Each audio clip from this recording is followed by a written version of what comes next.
The next one that came in is actually not a question, but a comment from a girl named Amy. But it's nice, so I would like to share. She says, I can't imagine the things that you've gone through in the past year, but we as your fans really appreciate everything that you've done for us. It means a lot to us that you are here as a band and still continue, and that you've actually put out Nightmare. Thank you very much. And to the fans, the reason that Nightmare even got completed is because of them. I mean, they really did pick us up when we were down, and what really touched me was the fact that people really understood Jimmy more than I thought. They understood his brilliance just from the DVDs and the live show and just getting to meet him and seeing his comments and his songwriting. They really understood a big piece of what Jimmy was, and a lot of other bands I don't think necessarily have that, where you can really understand a character such as that. And so that was really cool to us, and seeing the outpour of love really helped us finish this record. Good. The next one is, the song Danger Line to me is frickin' awesome. You guys always seem to support the troops no matter what. What is it about the troops and everyone overseas that inspires you as a band? I think for me, we've been able to meet a lot of them and had friends, people that have worked in the Avenged Sevenfold family and people that have are friends that have been overseas, and just meeting, troops that have returned and stuff. A lot of them are young kids, just like us, and they're, what they're doing is very brave and scary, and I think... And they have to do it at a young age, too, You get thrown in it. Yeah, just thrown into it. In a very naive and young and innocent sort of way. It's kind of crazy. So. And we know the soldiers love rock and roll. So, you know what? You gotta throw them props. And there's some badass dudes out there, and protecting this country and going and risking their lives for us. And so the least we can do is make some killer songs for them to rock out to. The next one that actually makes sense to go with the troops is somebody who's watching this right now is CPL Michael Kilpack and the 5th Air Naval Gunfire Liaison Company.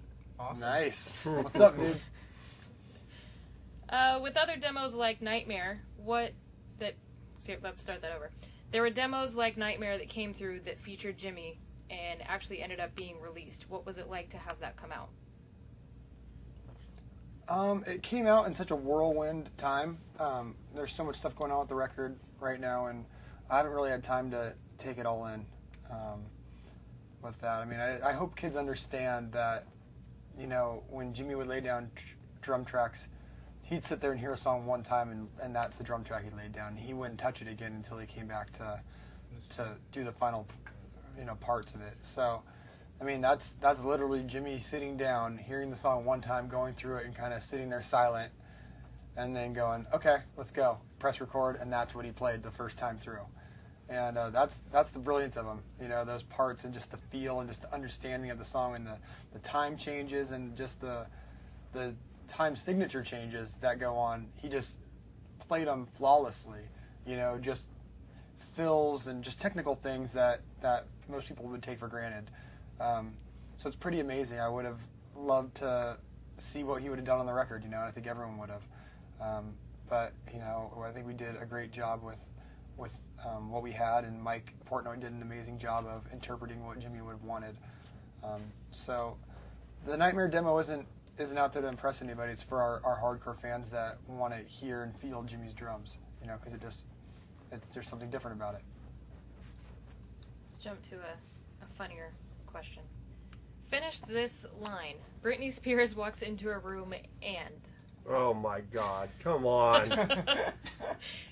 Maybe this guy's drunk, who knows? Shit her pants. Slipped on that shit. This one's a little silly too. Matt, where is the best place you've ever had a taco in your life? Mexico City. Between your legs. Knew that was coming. St. Gates is on fire today. Baby. Collectively, as the band Avenged Sevenfold, how many times do you think you've purchased aviator sunglasses? Never. Never. They're free when you're in Avenged Sevenfold. What are you talking about? A lot of, this is coming from this girl, Amy, a lot of attention has been brought to the song Fiction, but the track that makes me cry every time I listen to it is Victim. How hard was it recording and writing that track? Victim, luckily, was probably the first song written for this record. And I remember working the parts out on tour with Buck Cherry and Papa Roach. Remember that? Mm-hmm. Just backstage. And it was a long, disjointed song, and that's a song that Mike Elizondo really helped us with. It was something that we kind of left on the back burner, and he said, why don't we try this? And it really brought the song together. Lyrically, obviously, it was really hard, but, you know, I kind of took some inspiration from Funeral for a Friend from Elton John, the song on Yellow Brick Road, and I just kind of got really specific with the things I was seeing and feeling and experiencing the first day that I found out Jimmy had moved on. So yeah, it was really hard. You know, it was really hard. But the music in that song really it paints a beautiful picture, and it was really great to be able to write lyrics as haunting and depressing, I guess, as it was over such a beautiful song. I felt. We heard you're broadcasting a show live on the internet on this Saturday. I think that's really awesome, but I want to know, why'd you decide to do that? Because you're going to see it on YouTube anyway. Might as well sound good. You have the Upward tour coming up. We'd like to know, what are your plans after that tour? More touring. We're going to go to the UK, I think. In Europe. And then Europe. And then Japan and Brazil. Yeah, Brazil. We'll be everywhere. We're The going to entire hit up world. everyone. Speaking of touring, the first show that you played with Mike, how surreal was that, and did you have a really good time? It was definitely scary. The guy is a complete workaholic, and on top of it, as crazy as he is and sweet as he is, that's how much he works. And he had literally flown in from London the day of, and before that, when we had our rehearsals, he flew in the day of from Japan. We only had 2 days of rehearsals, but the first day and a half of it was simply mapping out songs and learning the parts. I mean, he knew the songs, but learning the individual parts, you know, and getting them down, all the nuances and stuff like that. And we literally only got through the set one time, and we still stopped during 2 songs to map them out and go over specific parts. So it was scary. And so when you're up there, you're really just concentrating on focusing on playing songs correctly and stuff. But when we first walked out on stage, that was the most surreal moment for me, and seeing all the signs from the fans and getting to see our fans again for the first time, because it's been a long time coming. We've been through some crazy stuff, and it feels like we're finally starting to reconnect with them and get to see them again, you know? And to be fair, I forgot all my lyrics because there's so many Rev signs out there. I'm reading signs, trying to sing new lyrics, and it was... And we don't do the Jumbotron thing. Yeah. Yeah. So it was pretty crazy, but it was overwhelming. The fans were amazing, and when Nightmare first started, it was the loudest I've ever heard any group of people.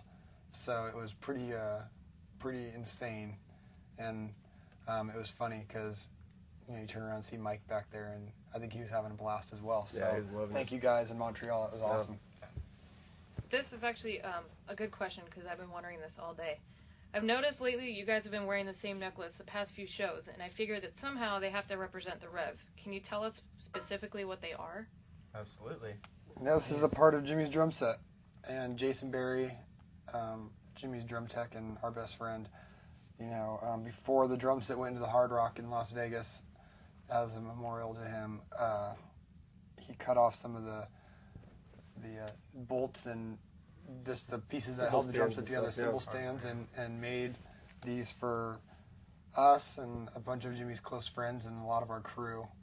And Girlfriends and wives and stuff. And yeah, so very it's just a suitable. little piece of his drum set to remember him by. That's actually very cool. Matt, do people usually play against you in Modern Warfare and recognize who you are? No.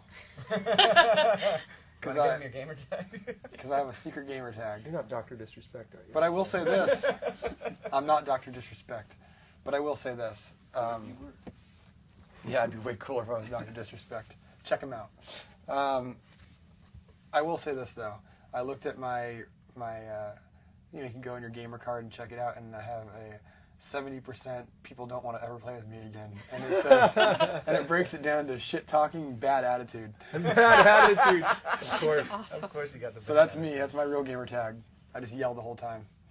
This one isn't a question either, but I find it kind of funny. This is for Johnny. Johnny, you fucking rule. Why? I don't know. Maybe it's the jacket. What about the glasses? Yeah, Where Jesus, are they at? Where are my glasses at? Dan! No You way. forgot Really? your I glasses? really forgot to put them on. You fucking don't even kind of rule. You're not, yeah, you don't rule. Doesn't, Comments it's are not fine. cool Amy, anymore. I'm sorry, but you're wrong. The ruling You're is wrong. now over. Yep, sorry. Everybody go on our MySpace and say yes if Johnny Christ looks like Danny DeVito from Big Fish.